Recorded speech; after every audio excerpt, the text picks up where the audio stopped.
오늘은 일본 3대 미해결 어린이 실종 사건의 하나인 카모마의 유키 양 실종 사건을 이야기해 보겠습니다. 이 사건은 1991년 3월 15일 8살 소녀 카모마의 유키가 집에서 흔적도 없이 사라진 사건으로 지금까지도 풀리지 않은 수많은 의문을 남긴 일본의 대표적인 미제 사건 중 하나입니다. 지금 바로 이야기해 보겠습니다. 카모마의 유키는 미에현 요카이치시 토미다구에서 부모님 그리고 두 언니와 함께 살던 8살 소녀였습니다. 유키의 아버지인 카모마의 요시유키는 저녁에 판금 공장으로 출근을 해 야근을 하고 아침에 퇴근을 하는 야간 근로직이었고, 어머니 이치코도 낮에 파트타임으로 일을 하고 있었습니다. 1991년 3월 15일 오후 2시경 평소처럼 유키가 학교에서 친구들과 헤어져서 집에 돌아왔을 때 밤에 일을 하고 아침에 퇴근한 아버지 요시유키는 방에서 곤히 자고 있었습니다. 유키 양은 아버지가 밤새 고생한 것을 알아 아버지의 잠을 깨우지 않기 위해서 발걸음 소리를 최대한 안 내면서 집 안으로 들어갑니다. 이때 유키가 소리를 내지 않았던 탓에 아버지는 막내딸이 돌아온 줄 모르고 깊은 숙면을 계속 취하고 있었습니다. 오후 2시 30분쯤 어머니 이치코가 막내딸이 집에 들어왔는지 확인하기 위해서 집에 전화를 걸었고, 유키는 곧바로 어머니의 전화를 받아 집에 잘 돌아왔다고 알렸습니다. 오후 3시 30분쯤 초등학교 6학년이던 유키의 작은 언니가 집에 돌아왔습니다. 유키의 작은 언니는 집에 돌아와 동생인 유키가 있는지 유키를 불러보았지만 유키는 답이 없었고, 방을 돌아다니며 찾아봤지만 유키의 모습은 보이지 않았습니다. 그저 주방 테이블에는 온기가 가시지 않은 코코아가 담긴 컵이 남겨져 있었습니다. 유키가 평소에도 코코아를 좋아해서 혼자서 자주 코코아를 타 마셨던 탓에 작은 언니는 유키가 코코아를 마시다 친구가 불러 급하게 놀러 나갔구나 라고 생각을 하며 대수롭지 않게 넘어가게 됩니다. 오후 4시경 아버지 요시유키가 슬슬 출근 준비를 위해 잠에서 깨어나게 됩니다. 아버지는 일어나서 아이들이 집에 잘 들어왔나 확인하는데 유키가 집에 없는 것을 확인하게 됩니다. 하지만 아버지도 이 부분에 별로 신경 쓰지 않았는데, 유키는 평소에도 집에 왔다가 친구 집에 놀러가는 일이 많았기 때문에 아버지 또한 그날도 그러려니 하고 넘어가게 됩니다. 그리고 또다시 시간이 흘러 저녁이 되었고, 어머니 이치코와 유키의 큰 언니까지 모두 집에 모이게 됐습니다. 하지만 이때도 유키가 돌아오지 않자 가족들은 그때서야 일이 심상치 않다는 걸 느끼게 됩니다.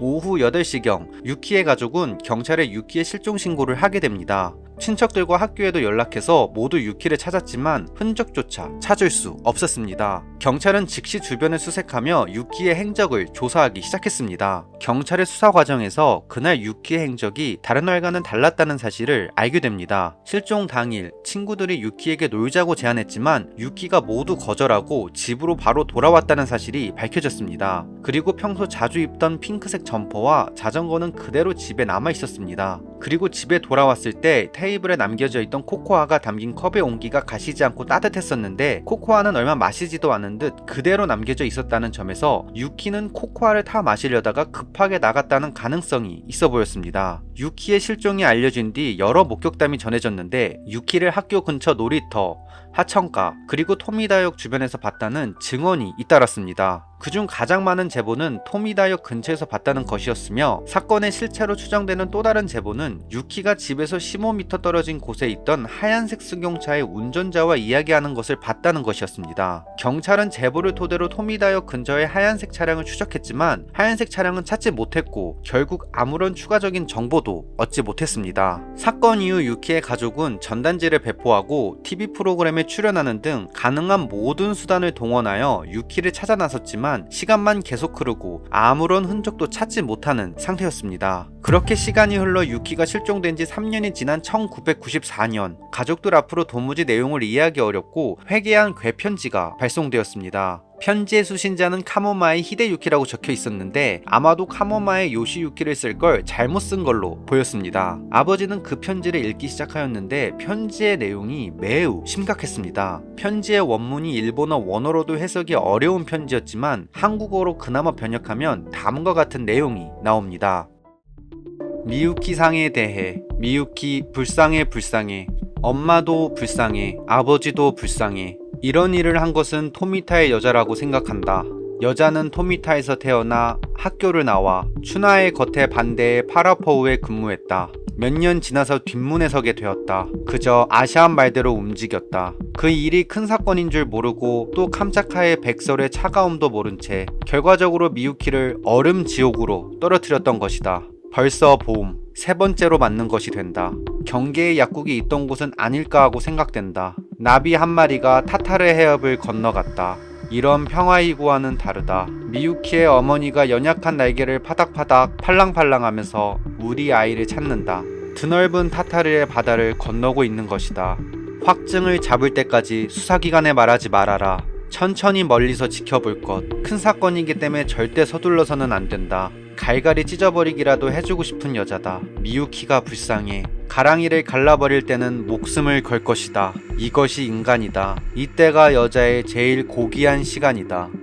편지를 읽어보면 정확히 무슨 내용인지 해석은 불가능하나 부분 떼어서 해석하면 어느 정도 해석은 가능했습니다. 일단 미유키와 그의 가족들이 불쌍하다고 하면서 편지는 시작됩니다.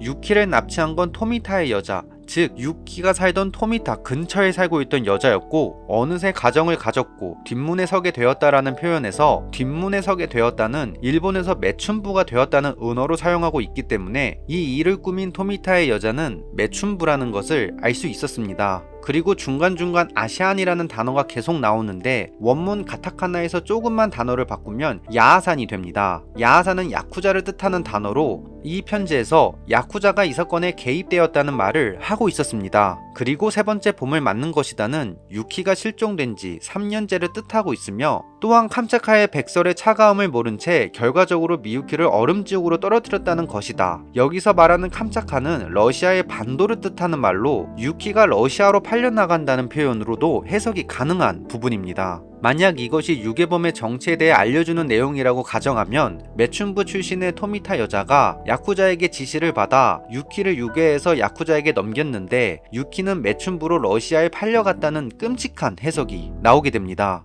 하지만 전문가들은 대체로 이 괴편지를 일본의 또 다른 납치 범죄자였던 미야자키 츠토무가 써서 유명했던 괴편지와 구성이 비슷하다는 결론을 내려 장난 편지로 추정해서 더 이상 수사에 사용하지 않았지만 의심스러운 부분이 너무나 많아 많은 사람들이 이 편지에 대한 수사를 계속하길 희망했지만 결국 경찰은 더 이상 수사를 진행하지 않았습니다.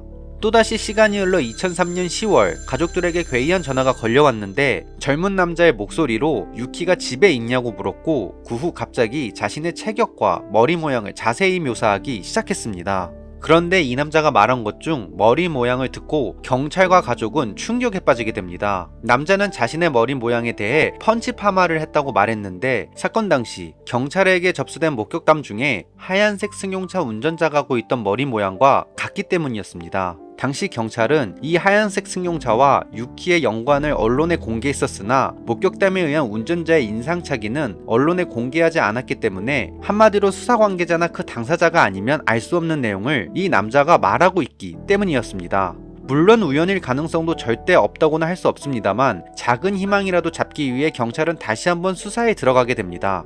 하지만 이후 다시 전화가 걸려오지 않았으며 흔적 또한 나오지 않았기 때문에 경찰은 결국 수사를 종료하게 됩니다. 그리고 이 사건은 2006년 공소시효가 끝나면서 미제 사건으로 남게 되었습니다. 마지막으로 코코아와 회개한 편지만을 남기고 아무것도 나오지 않은 유키의 흔적. 과연 유키는 코코아를 남긴 채 어디로 가버린 걸까요? 오늘 준비한 이야기는 여기까지입니다. 다음에 또 다른 이야기로 돌아오겠습니다. 감사합니다.